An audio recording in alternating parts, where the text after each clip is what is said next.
Bonjour tout le monde, je vais faire la review du Broxa Evolution. C'est un NP5 A2 par Aftermath. On va aller du derrière ou devant le fusil. Premièrement, le couvert est dur à ôter et c'est pas du petit plastique, c'est comme... ça change rien mais c'est tout. La batterie dedans, elle rentre très flush.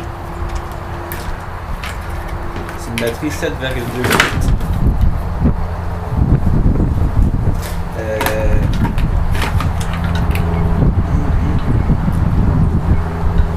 En gros, le fusil, je l'ai acheté parce qu'il était 400 SPS. Je me suis dit, oh, 400, c'est malade! Mais finalement, c'est pas si fou que ça. Le fusil il est très solide, c'est des gros morceaux de métal, de plastique je veux dire, mais ils sont super bien attachés ensemble, ils plient pas en deux comme dans le fusil. Le seul hic que je trouve d'assez solidité, c'est que la poignée en avant, des fois, elle bug un peu quand ta vis est un petit peu fuckée, le chargeur il shake. Alors, on dirait que quand tu cours, on dirait qu'à chaque fois qu'il va lâcher. La ganse, je l'ai tapée, puis ne pas vous tromper. Tu attaches ici et ici, pas ici et ici. Le premier coup, j'ai attaché là la clip. Trustait pas trop, elle a lâché, le fusil a tombé à terre direct quand je l'ai eu, c'était pas une bonne idée. Le charge, c'est un double charge, mais c'est pas d'un bord puis de l'autre.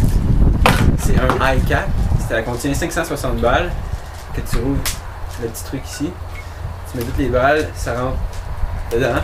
Dans l'autre bout aussi, toute cette partie-là, puis cette partie-là, ça sert à faire monter les balles.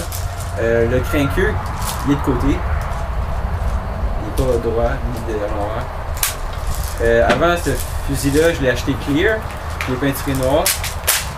Il est clear tout ici, là, puis tout ça. Je l'ai tout peinturé parce que sinon c'est pas beau.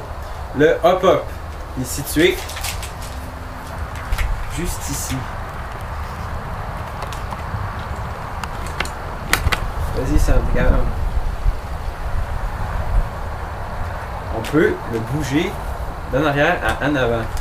C'est pratique, il est accessible, mais des fois, tu peux t'accrocher dedans, mettre le pop en avant sans faire exprès. Là, tes balles tombent toutes à terre et tu te rends pas compte. Fait que moi, j'aimais mieux avoir un fusil où est-ce qu'il fallait que tu charges, mettons, pour ouvrir le pop et jouer avec, comme la plupart des fusils. J'ai trouvé ça un petit peu bizarre qu'ils mettent ça de même. C'est utile, mais en même temps, c'est un petit peu... poche. Les parties qu'on peut bouger, mais il y a un supercharge ici qui sert à rien, tu peux charger. C'est juste le fun, ça donne du style. Il est tactical, il y a une rail ici, là, en dessous. Pour viser, j'ai trouvé ça bien, il y a le petit rond ici, je me suis dit, crime, on verra rien.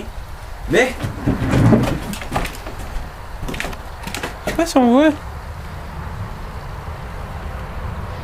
Là-dedans, il y a comme un trou. Puis on vise. Attends, tu veux. Il est comme ça. Tu peux le tourner pour avoir des plus gros trous ou des plus petits selon la manière que tu joues. Hey, wow. Je vise.